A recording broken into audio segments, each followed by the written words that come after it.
हम इस वीडियो में विराम, गति, दूरी और विस्थापन की परिभाषा जानेंगे।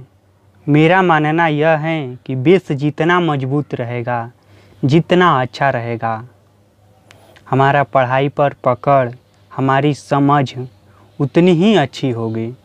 तो हम लोग एक एक करके सबकी परिभाषा जानेंगे। तो सबसे पहले हम लोग विराम से शुरू करते हैं कि विराम किसे कहते हैं।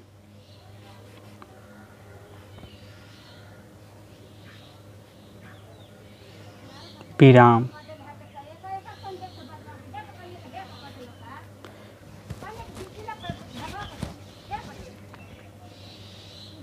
जब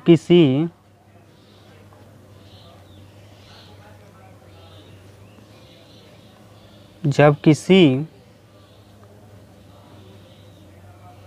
वस्तु की स्थिति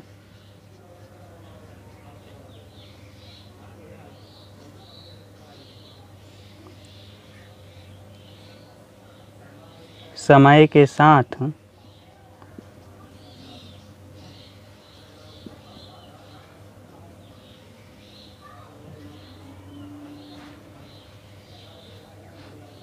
नहीं बदलती है तो उसे विराम में होना कहा जाता है। मान लीजिए कोई भी वस्तु हो गई, उसकी स्थिति यदि समय के साथ नहीं बदलती हैं, कहने का मतलब ये हुआ कि वो वस्तु जहाँ पर हैं कुछ समय के बाद भी यदि वहीं पर हैं तो उसे हम विराम में होना कहते हैं, या हम यह कहते हैं कि वह वस्तु विराम में है। विराम में कहने का मतलब ये हुआ कि वो वस्तु रुकी हुई है। तो इस तरह से हम लोग विराम की एकदम अच्छे से परिभाषा जाने कि जब कोई वस्तु की स्थिति समय के साथ नहीं बदलती है तो उसे विराम में होना कहा जाता है, या उसे विराम में कहते हैं। अब हम लोग समझेंगे कि गति में किसे कहते हैं।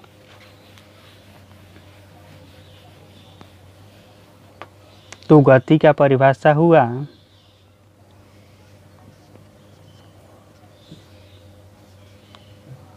कि जब किसी वस्तु की स्थिति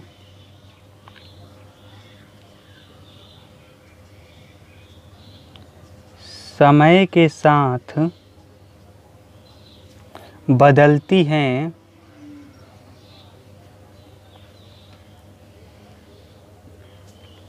तो उससे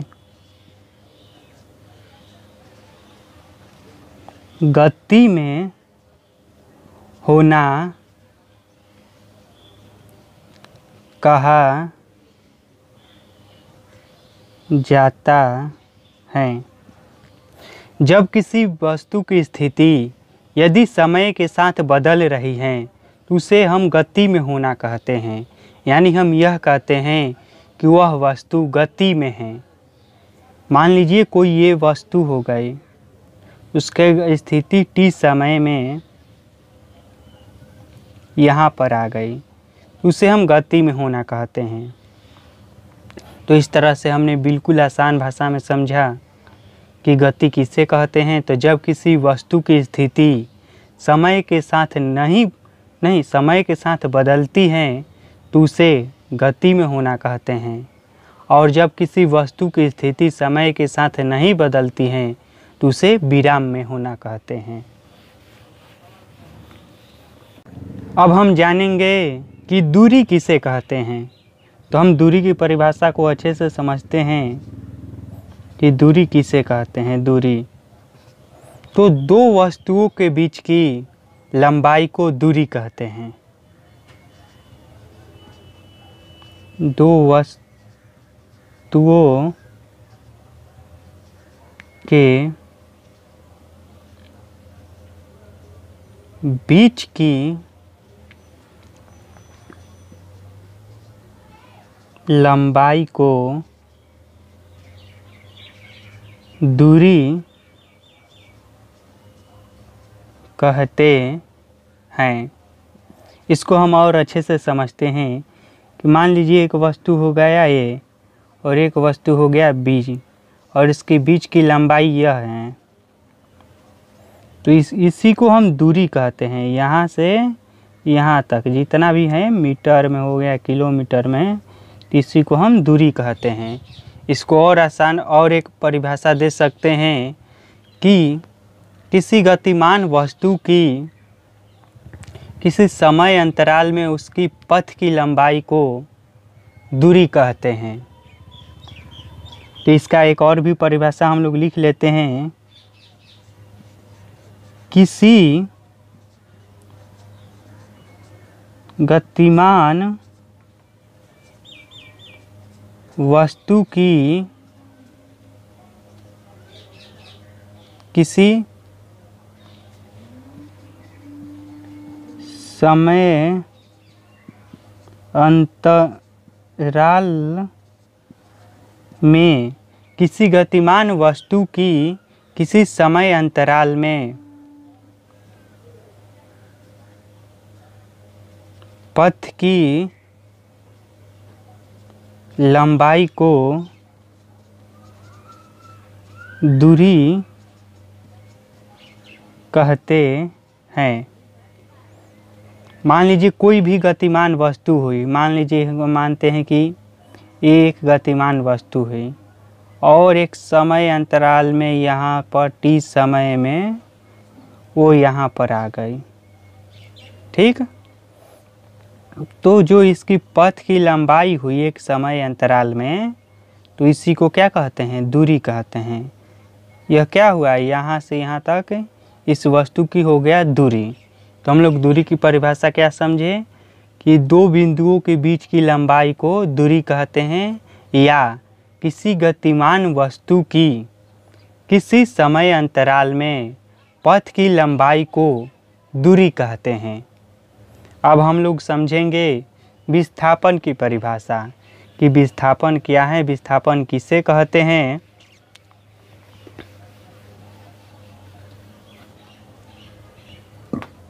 हो गया अब विस्थापन।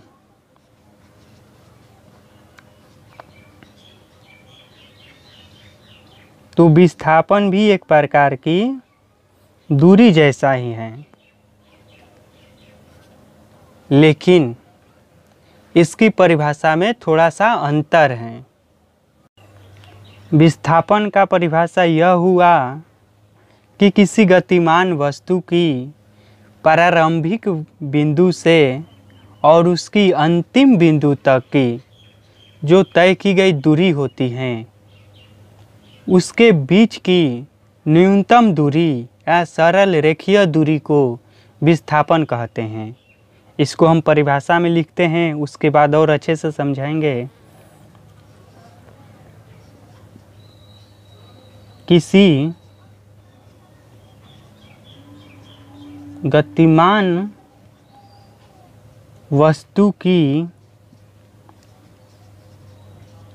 पथ की प्रारंभिक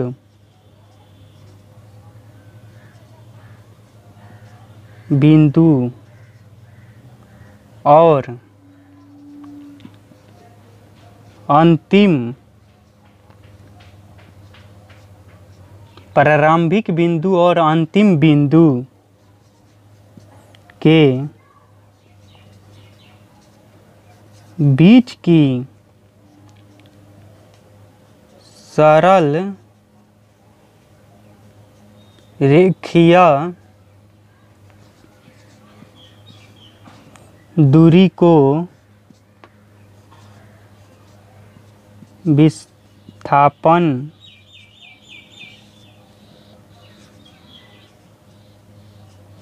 कहते हैं।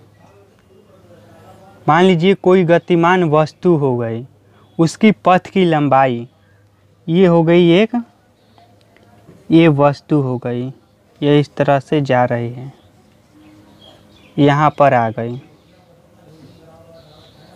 और जो इसकी अब बीच की यहाँ पर प्रारंभिक बिंदु हो गया, प्रारंभिक बिंदु, और ये हो गया अंतिम बिंदु। तो यहाँ से यहाँ तक की जो सरल रेखा में, एकदम सीधी रेखा में जो बीच की दूरी हुई, यही विस्थापन हुआ।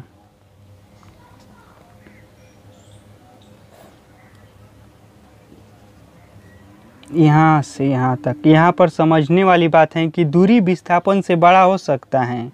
यहाँ से यहाँ तक ये वस्तु की दूरी हुई, लेकिन जो इस वस्तु की प्रारंभिक बिंदु से अंतिम बिंदु तक मिलाने वाली जो सीधी रेखा है, यही इस वस्तु का क्या हुआ, विस्थापन हुआ। तो अब हम कुछ समझेंगे कि विस्थापन और दूरी में क्या क्या अंतर हैं, इसको और हम अच्छे से समझते हैं।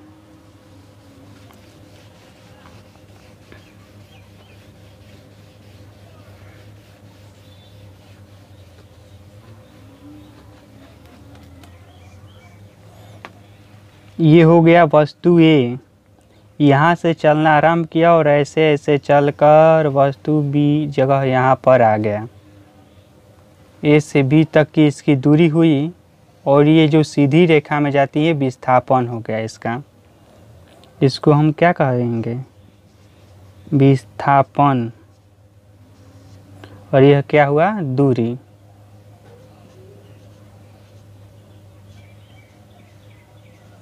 तो अब हम समझेंगे विस्थापन और दूरी में बहुत सारे अंतर हैं। पहला कि दूरी में कोई दिशा निश्चित नहीं होता है दूरी का, दूरी किसी भी तरह से आ जा सकता है, लेकिन विस्थापन में एक निश्चित दिशा होता है, यह इस दिशा में है। तो विस्थापन और दूरी में हम लिखते हैं अंतर कुछ है, जिसको हम और अच्छे से समझते हैं कि क्या क्या विस्थापन और दूरी में अंतर हैं। तो इस तरह हम लोग लिख देते हैं विस्थापन, और इस साइड में दूरी।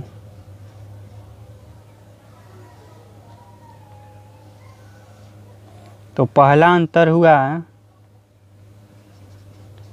विस्थापन में इसमें दिशा होता है,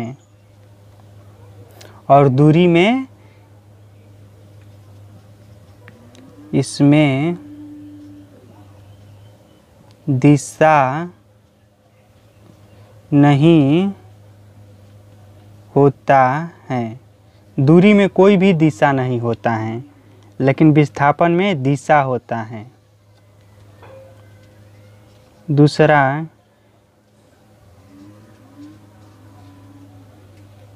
यह